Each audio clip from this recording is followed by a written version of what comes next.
জাতিসংঘ সাধারণ পরিষদের ৮০তম অধিবেশনে গাজার সংকট নিয়ে তীব্র প্রতিবাদ জানিয়েছেন তুরস্কের president Recep Tayyip Erdogan.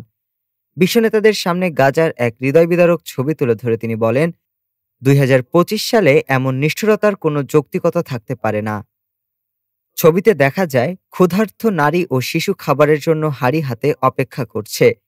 Erdogan বলেন, এই লজ্জাজনক চিত্র ২৩ মাস ধরে গাজায় চলছে।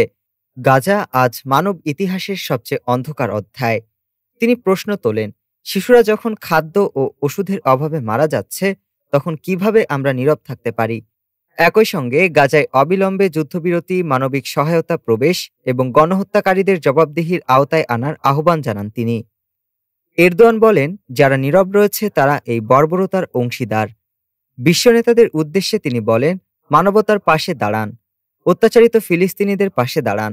গাজায় যেখানে শিশুরা শিশুদের বড় করছে, সেখানে দয়া করে মানবিক দায়িত্ব পালন করুন।